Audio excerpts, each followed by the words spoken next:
Have you ever had a good idea in English, but when you tried to say it, your mind suddenly became blank? You knew some vocabulary, you understood the grammar, but your thoughts did not come out clearly.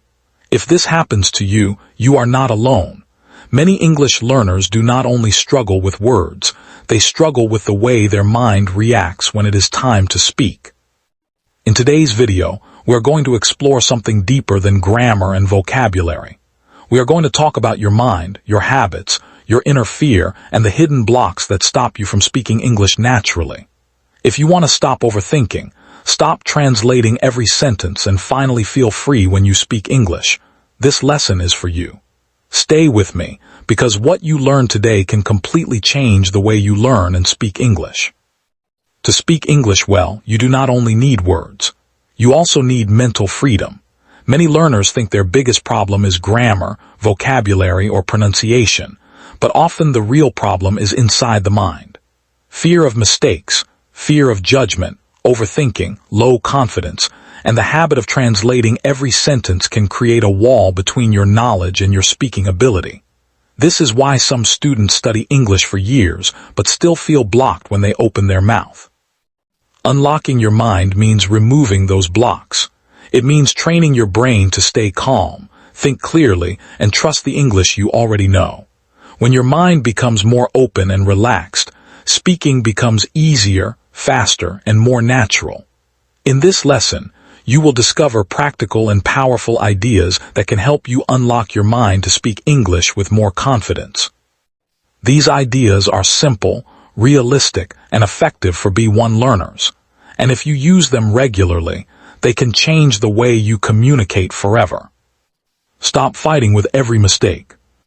One of the biggest mental blocks in learning English is the belief that every mistake is a disaster. Many learners become so afraid of saying something wrong that they stop speaking before they even begin. They correct themselves too much, they think too long before answering, and they feel embarrassed if their grammar is not perfect. This habit creates stress, and stress closes the mind. When your brain feels pressure, it becomes harder to remember words, harder to build sentences, and harder to speak naturally.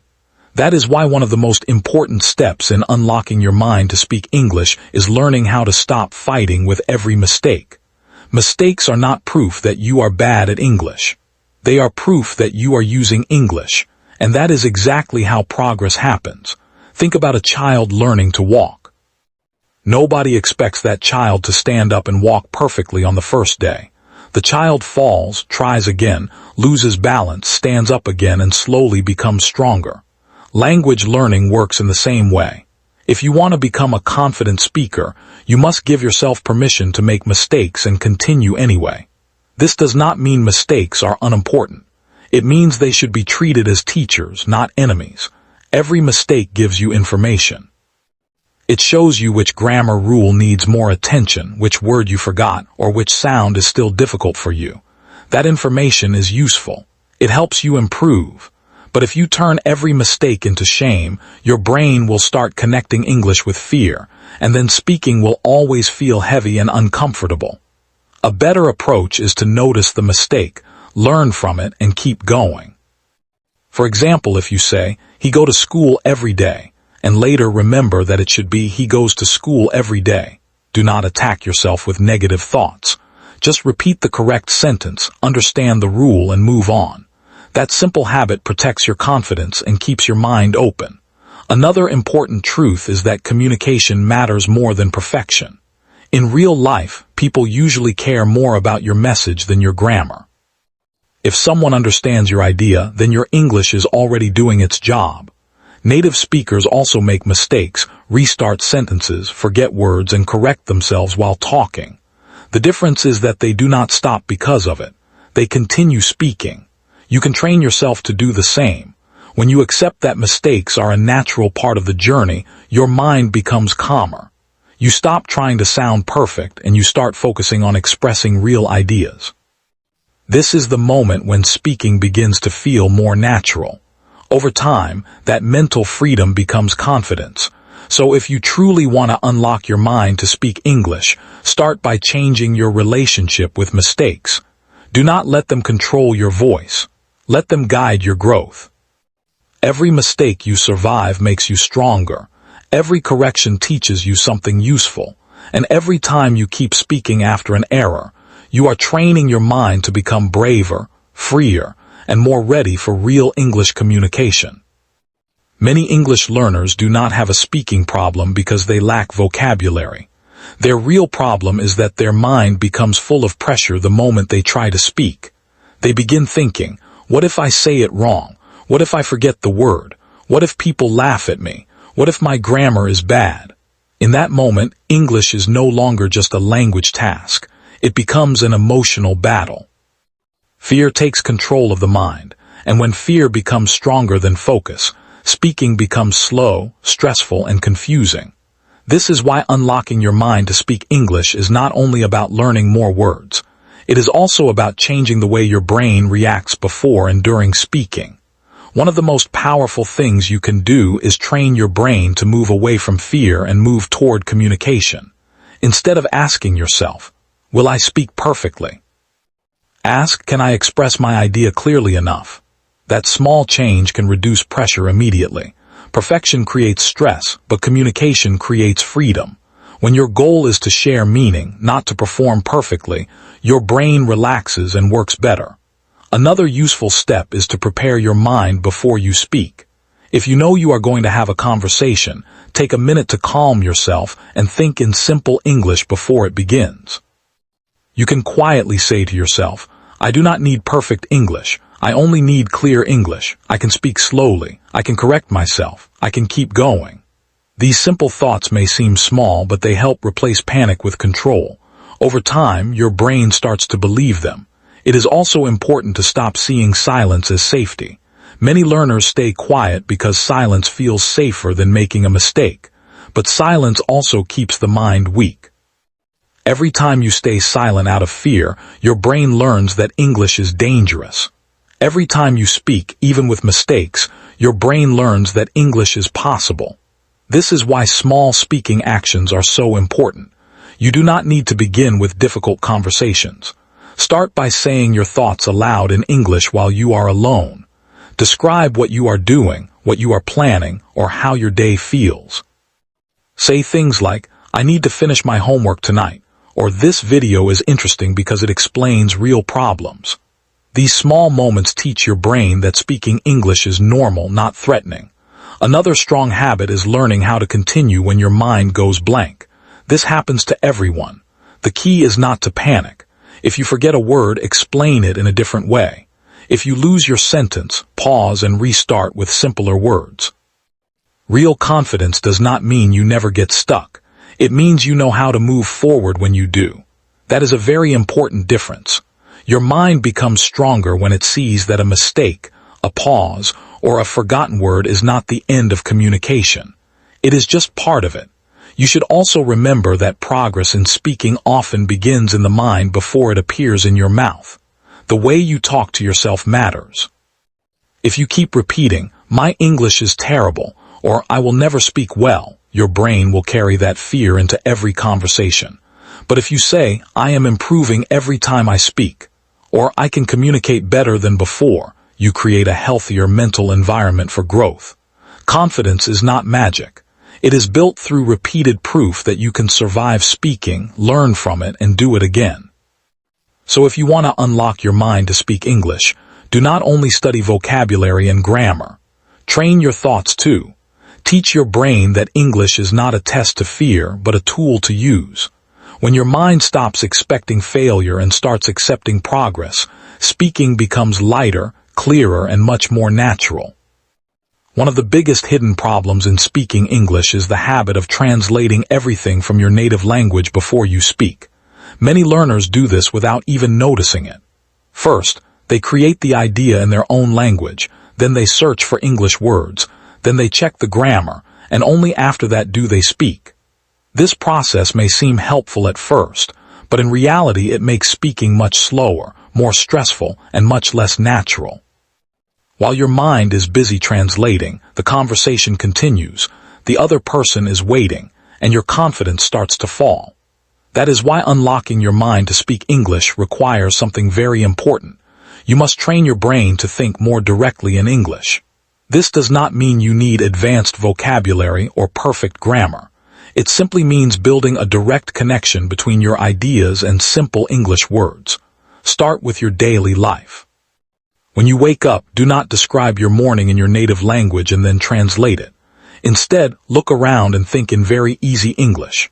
Say things like, I need to get up now, my room is cold today, I have class in the morning, or I want tea not coffee. These are small, simple sentences, but they are powerful because they teach your brain to use English as a real language, not as a puzzle to solve. At the beginning, your thoughts may be short and basic, and that is completely fine.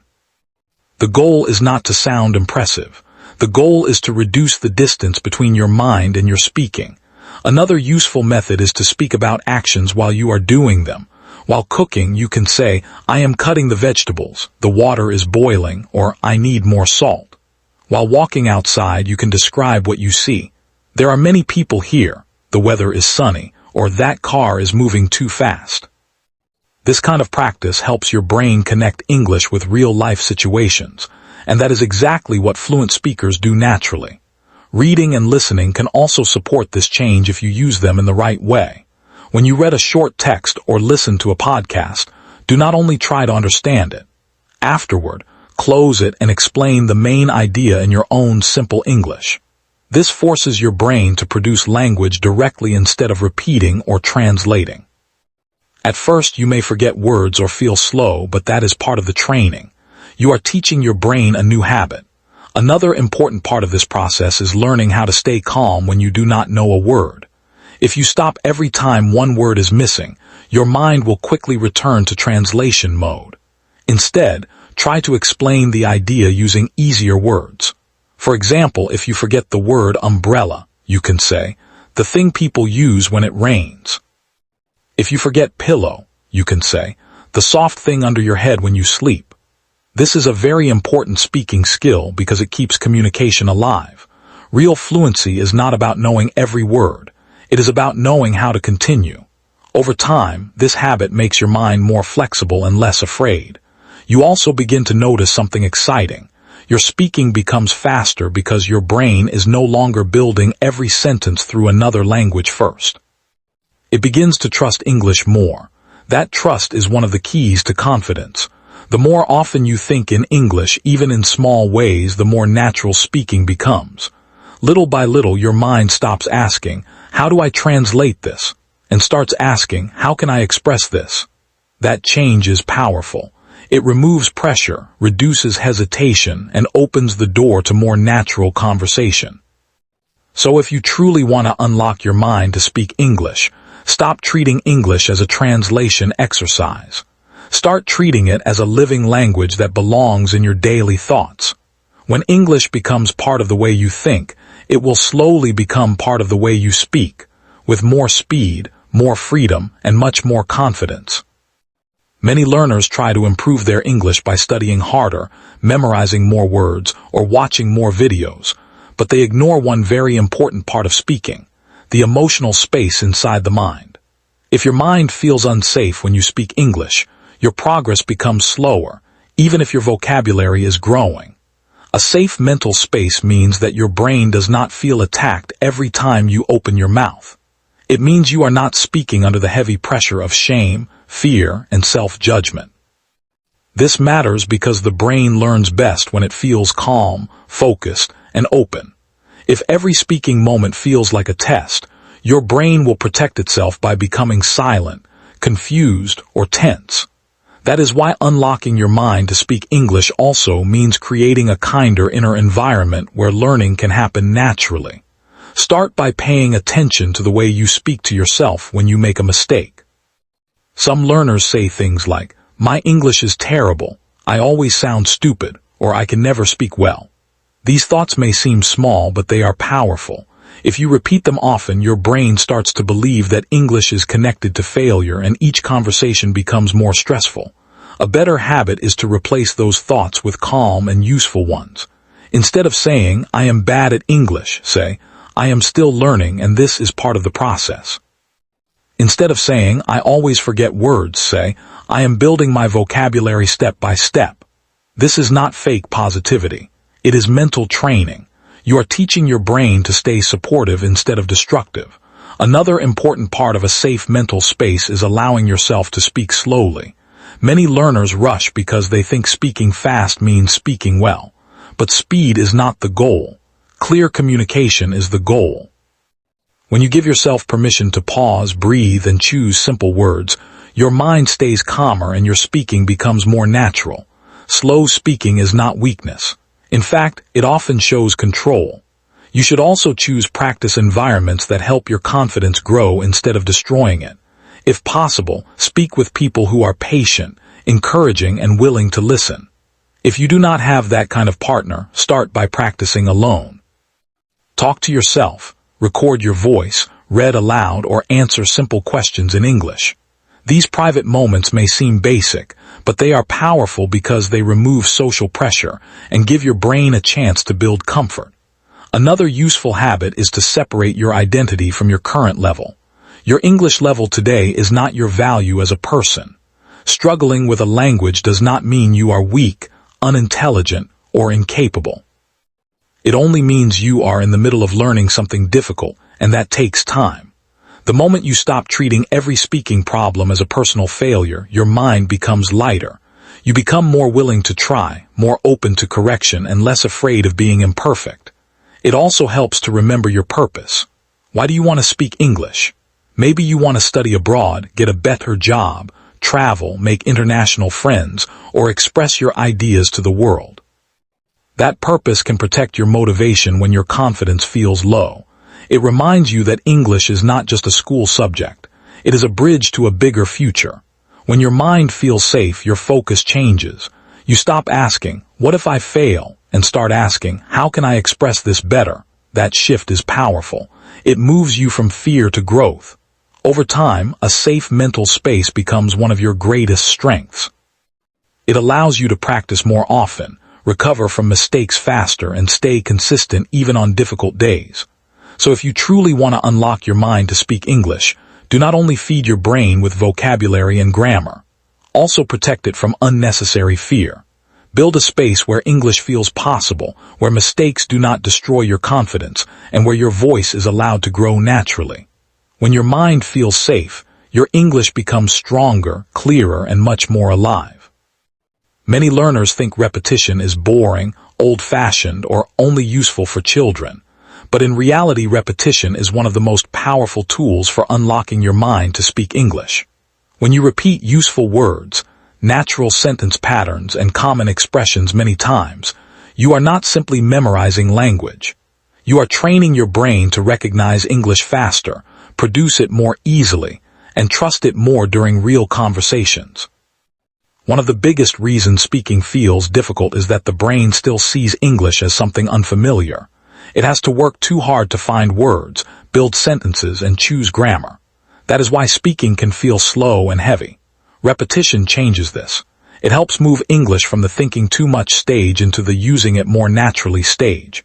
Think about how you learned your own name, your address, or the words of a favorite song. You did not learn them because someone explained them once. You learned them because you heard and used them again and again until they became automatic. English-speaking confidence grows in the same way. If you want your mind to unlock and respond more naturally, you need repeated contact with the kind of English you actually want to use. Start with short, useful sentences that match real life. Instead of trying to memorize long lists of random vocabulary, focus on expressions you can use in daily conversations such as, "I'm not sure, but I think." Can you say that again? What I mean is, "I used to think that, but now," or "the reason is that." These are the kinds of phrases that help you continue speaking even when you feel nervous. Repeat them aloud many times over several days until they begin to feel familiar in your mouth. You can write them down, listen to them, record yourself saying them, and use them in your own examples. This is where repetition becomes more than memory. It becomes mental training. Another powerful habit is to repeat complete ideas, not only single words. Learning the word decision is useful, but learning the sentence, "I need to make an important decision soon," is much more helpful because it teaches you vocabulary, grammar, and natural usage at the same time. Your brain learns language better when it sees words in context. That is why reading short paragraphs aloud, shadowing podcast sentences, and repeating lines from videos can be so effective. You are giving your mind clear models of real English, and each repetition makes those patterns easier to access later. Repetition also reduces fear because familiar language feels safer. When you have practiced a sentence 10 or 20 times, your brain does not panic as much when you need to use it in conversation. It already knows the road. This creates a powerful feeling of control. You stop feeling like every sentence is a completely new challenge. Instead, you begin to notice that many speaking situations use similar structures again and again. Of course, repetition does not mean repeating one sentence 100 times without thinking. Good repetition is active, varied, and connected to meaning. Say the same phrase with different examples. Change the subject, the verb, or the situation. For example, if you learn "I'm trying to improve my English," you can also say "I'm trying to improve my pronunciation," "I'm trying to improve my study habits," or "I'm trying to improve my confidence." This keeps your practice fresh while still strengthening the same language pattern. Over time, repetition gives your brain a gift that every English learner wants: speed with calmness. You begin to answer faster because your mind no longer needs to build everything from zero. It starts using language it already knows well. That is when speaking feels lighter and more natural. So if you truly want to unlock your mind to speak English, do not be afraid of repetition. Use it wisely. Let useful English enter your ears, your mouth, and your memory again and again until it becomes part of you. Repetition is not the enemy of natural speaking. It is one of the quiet forces that makes natural speaking possible. Many English learners listen to a lot of English but still feel blocked when it is time to speak. They watch videos, listen to podcasts, and understand more than before, yet their mouth does not respond with the same confidence as their ears. This happens because passive listening and active speaking are not exactly the same skill. Listening gives you input, but if you do not use that input actively, it may stay in your mind as knowledge you recognize rather than language you can produce. That is why one of the smartest ways to unlock your mind to speak English is to turn listening into active speaking power. In other words, do not only hear English, use what you hear. When you listen to useful English carefully and then speak with it, your brain begins to build a much stronger connection between understanding and expression. Start with short audio or video clips that are clear, natural, and not too difficult for your level. Choose content with everyday language, not very advanced or academic material. Listen to one short part and focus on how the speaker expresses an idea. Notice the sentence structure, the linking words, the rhythm, and the common phrases. Then pause and repeat the sentence aloud. Try to copy not only the words but also the flow of the sentence. This method is often called shadowing, and it is powerful because it trains your mouth, ears, and brain at the same time. After that, do something even more important. Use the same pattern to create your own sentence. For example, if the speaker says, "One of the biggest reasons people struggle with confidence is fear of making mistakes," you can create your own version such as, "One of the biggest reasons students stop speaking is fear of sounding wrong." This simple habit teaches your brain how real English works in action. You are not just repeating language. You are learning how to shape it for your own ideas. Another helpful strategy is summarizing. After listening to a short podcast, interview, or lesson, close it and explain the main idea in your own words. Do not worry about using the exact same vocabulary. The goal is to train your mind to take information in English and give information back in English. This is one of the clearest paths from passive learning to real speaking ability. At first, your summary may be short and simple, and that is completely fine. A few sentences are enough. What matters is that your brain is practicing the movement from understanding to expression. You can also choose a few useful expressions from what you heard and repeat them during the day. If a speaker says, "What really matters is consistency," or "The main challenge is not grammar but confidence," write those phrases down and use them in your own examples later. This repeated contact makes the language feel more familiar and easier to use in future conversations. Listening also helps you unlock your mind because it gives you models of natural English. Many learners are blocked not because they have no ideas, but because they are not sure how English speakers normally organize those ideas. Regular listening solves that problem. It teaches your brain the music of the language, the natural way people begin, continue, explain, compare, and finish their thoughts. Over time, you start borrowing these patterns automatically, and speaking becomes less stressful because you no longer feel that you must create every sentence from zero. Another important benefit is emotional. When you hear real English again and again, the language becomes less strange. Your ears become more comfortable with it, and that comfort slowly moves into your speaking. English stops feeling like a hard school subject and starts feeling like something alive, something familiar, something you can actually use. That change is powerful. So if you truly want to unlock your mind to speak English, do not treat listening as a separate skill. Use it as a bridge. Listen carefully, repeat actively, reshape the ideas in your own words, and carry useful phrases into your daily speaking. When listening becomes active, it does more than improve your understanding. It trains your brain to speak with more confidence, more natural rhythm, and much more freedom. One of the deepest changes that can unlock your mind to speak English is this.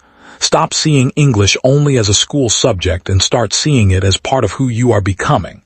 Many learners study English the same way they study for an exam. They memorize words, review grammar, watch lessons, and then close the book. In their mind, English stays in a separate box. It is something for class, homework, tests, or maybe a video lesson on YouTube, but not something connected to their real personality, real opinions, or real daily life. This creates distance, and when a language feels distant, speaking it also feels unnatural. Your brain does not fully accept it as a living tool for expression. That is why one powerful step in unlocking your mind is making English personal. When English becomes part of your identity, your relationship with it changes. You stop asking, "How do I study English?" and begin asking, "How do I live a small part of my life in English?" That question changes everything. Start with your thoughts, interests, and routines. If you enjoy football, follow football news in English and talk about matches in English. If you like technology, watch English videos about new apps, AI tools, or digital skills. If you care about self-improvement, read English quotes, listen to motivational podcasts, and explain what you learned in your own words. The goal is to connect English to the parts of life that already matter to you. When you do this, the language stops feeling empty. It begins to carry your ideas, your humor, your opinions, and your goals. This is important because people speak more naturally when they are talking about something real to them. Another useful step is to build small identity habits around English. For example, keep a short daily voice journal in English where you talk for 2 or 3 minutes about your day, your plans, or something you are thinking about. Or write your goals in English and read them aloud every morning. Or choose one moment every day when you only use English with yourself, such as while walking, cooking, or getting ready. These habits may look simple, but they send a strong message to your brain. English is not only something I learn. It is something I use to think, reflect, and express myself. That message builds comfort, and comfort builds confidence. It also helps to create an English version of your voice. Many learners only practice textbook sentences, so when they need to express a personal opinion, they feel lost. To change this, begin collecting phrases that sound natural and useful for your own speaking style, such as "to be honest, I think." The main reason is, what I've noticed is, in my experience, or one thing that really matters to me is. Use these phrases to talk about your real beliefs, not imaginary examples. This teaches your brain that English can carry your real personality, not only classroom exercises. Another important part of identity is belief. If you keep telling yourself, "I'm not an English speaker," your brain will continue treating English as foreign and uncomfortable. But if you begin saying, "I'm becoming someone who can speak English clearly and confidently," you create a different mental path. Identity shapes behavior. When you see yourself as a growing English speaker, you become more willing to practice, more patient with mistakes, and more open to speaking opportunities. Over time, this shift becomes powerful. English starts to feel less like a performance and more like a natural extension of you. You do not need to become a different person. You simply allow another language to become part of your life. And that is when real freedom begins. So if you truly want to unlock your mind to speak English, do not keep English at a distance. Bring it closer. Connect it to your interests, your routines, your opinions, and your future. Let it enter your daily habits and your sense of self. Because the moment English becomes personal, it becomes easier to trust, easier to use, and much more natural to speak. Many English learners spend months and sometimes even years waiting for the perfect moment to start speaking confidently. They tell themselves, "I will speak when I know more vocabulary. I will speak when my grammar becomes stronger," or "I will start when my pronunciation improves." This sounds logical, but in reality it creates one of the biggest mental traps in language learning. The perfect moment never arrives. There is always